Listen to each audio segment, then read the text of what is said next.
কচু শাক তো তোমরা ইলিশ মাছের মাথা দিয়ে খেয়েই থাকবে, কিন্তু চিংড়ি মাছ দিয়ে এইভাবে কচু শাক রান্না করলে কিন্তু খুবই ভালো লাগবে।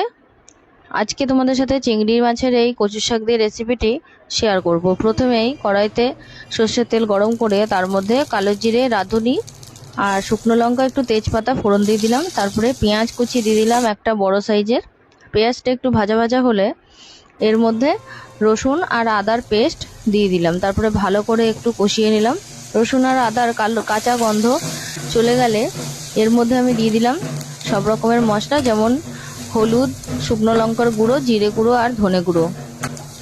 তারপরে কচু শাকটা আগের থেকে কেটে ধুয়ে পরিষ্কার করে আমি জল ঝরিয়ে নিয়েছিলাম, সেটা দিয়ে দিলাম এর মধ্যে। এবারে ভালো করে মশলার সাথে একদম মিশিয়ে নিতে হবে।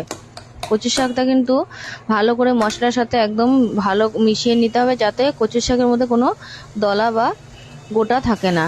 তারপরে পরিমাণ মতো নুন দিয়ে ভালো করে কচু শাকটা শুকিয়ে নিতে হবে। একদম টান টান হবে কচু শাকটা, যেন একটুও জল না থাকে, তাহলে কিন্তু কচু শাকটা খেতে ভালো হবে না জল থাকলে। তারপরে চিংড়ি মাছ ভাজাগুলো কচু শাকের মধ্যে মিশিয়ে দিলাম।